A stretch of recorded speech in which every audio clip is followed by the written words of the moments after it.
Right. So our next speaker flew over. She took a very long flight from Florida in the US. I had a nice presentation about her, but she will speak about communication, and I'm sure that she can introduce herself the best. Olga Romeo, just in front of us. Thank you. Come on, come on.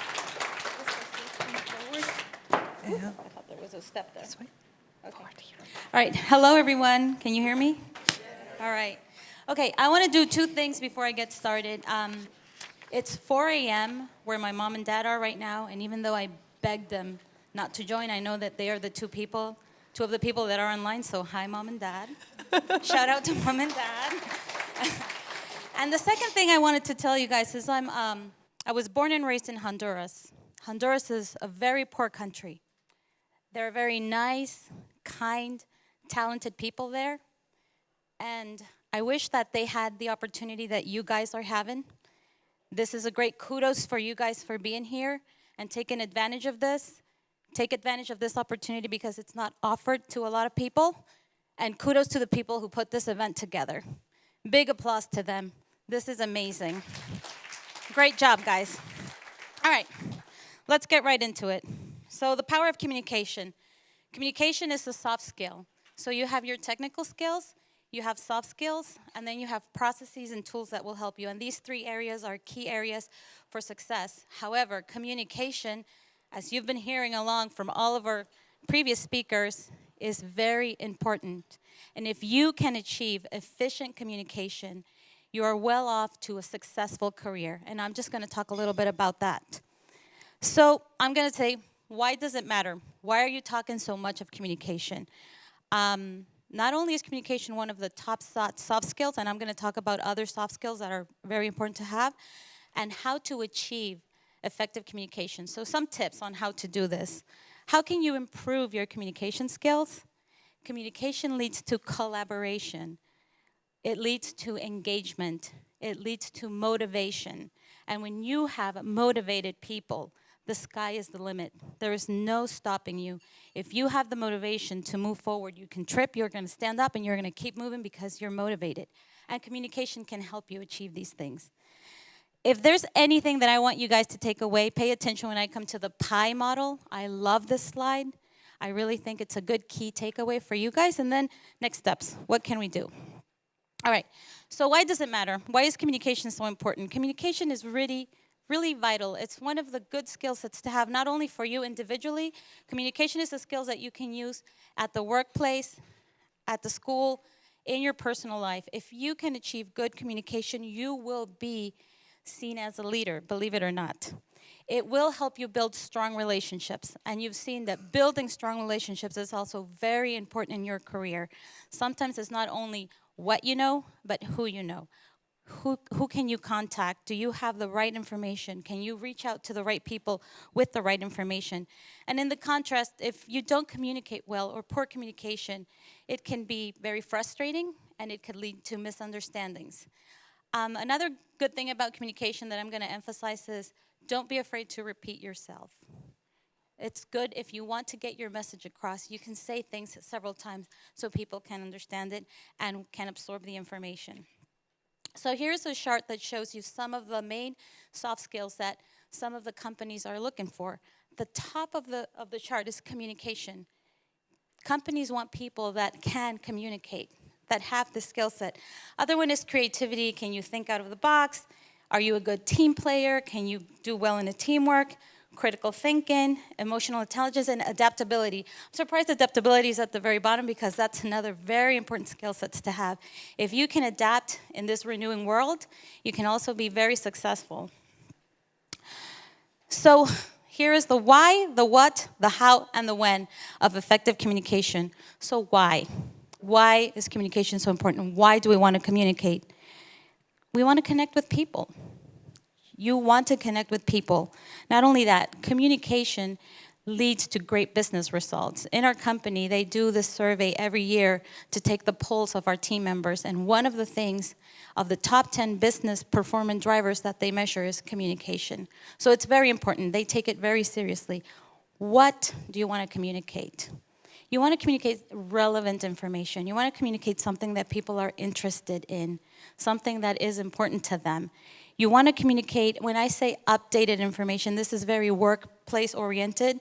So for example, I go to a website and I need information and I click on the link and I see something that I see, for example, an org chart, and I see a team member that hasn't worked in the company for 3 years.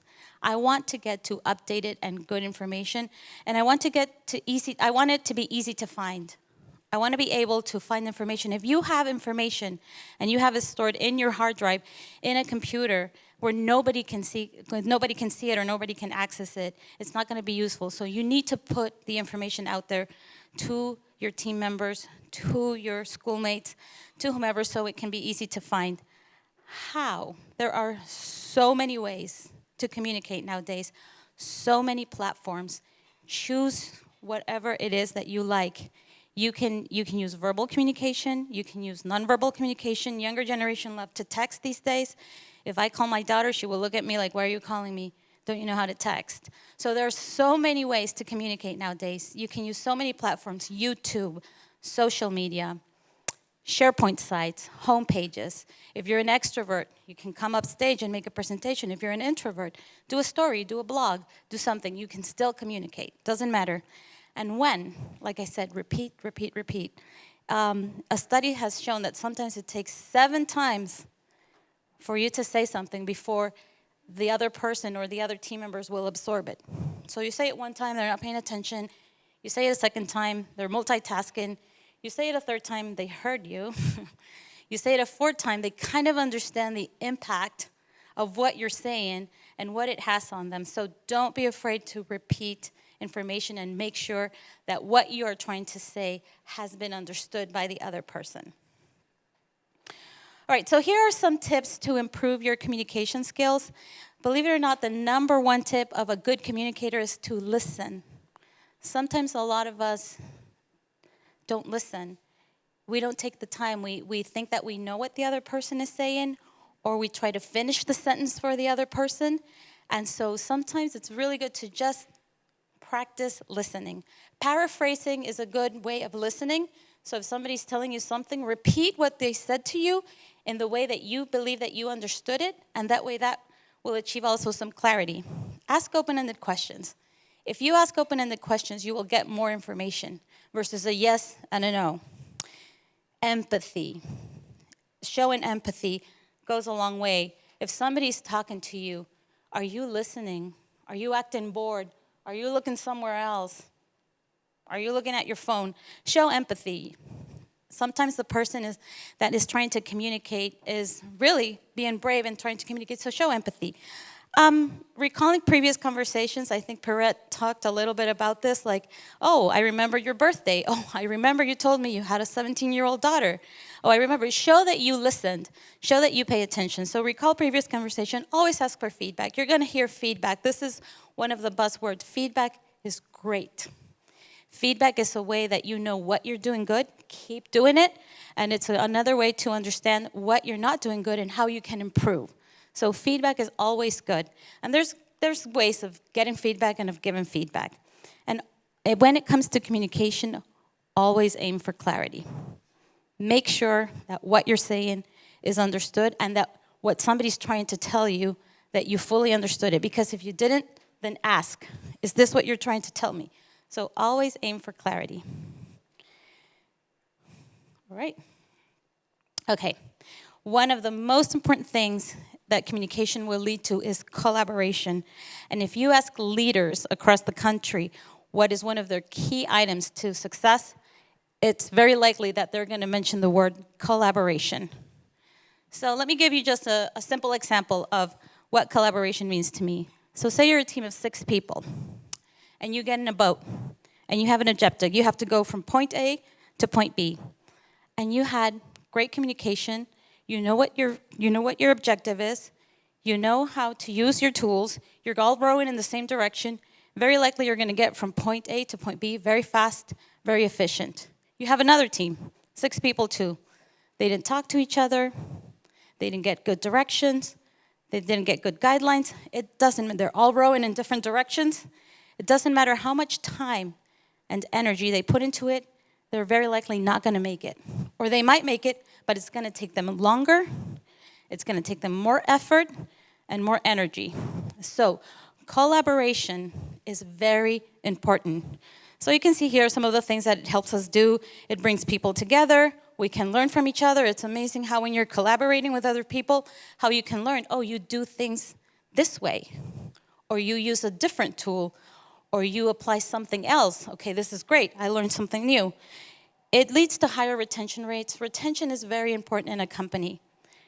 When you get somebody and you onboard somebody and you spend time training the person, teaching them how to use all the processes, showing them all the organization, you want that person to stay with you. Because if that person leaves, you have to start all over again. So collaboration leads to higher retention rates, and it makes us more efficient.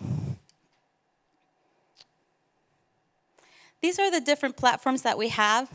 The sky is the limit when it comes to the ways that you can collaborate and the ways that you can engage. Again, know what your audience prefers. And we have sometimes here a generation difference where the younger generation, like I said, they love to communicate through text. They love to communicate through social media. I don't even know what the latest social media is. I think the last one I knew was Snapchat. I don't know if there's anything else there. If you come to the workforce, it has been shown, or there has been studies that show that the preferred way to communicate is face-to-face. People really enjoy the interaction with other people. They like to see the body language. They like to see the reaction that you have. However, face-to-face is not always affordable because we work in an environment where we have people all over the world, and we can't put them in an airplane, pay the lodging, pay the meals, pay everything. So the second best way that people prefer to communicate is through conference calls, and not so much video calls. Even though sometimes we do video calls, but in a larger environment, video calls can get very distracting. What is she wearing? Did she comb her hair? Like, what is it? She's missing an earring. So sometimes it can get very distracting. So sometimes conference calls are more poignant. And another thing, when you have an executive, they do what we call all-hands calls. So we have organizations that have hundreds of people, and you have hundreds of people in one call, and the leader's given a message. And so he's asking for also, did you guys get it? Do you have questions? A lot of people won't ask questions in a large environment. So if you are a leader, and a leader is a very heavy title to carry, and anybody can be a leader. You don't have to be a line manager to be a leader. A leader is somebody who guides people, who helps people.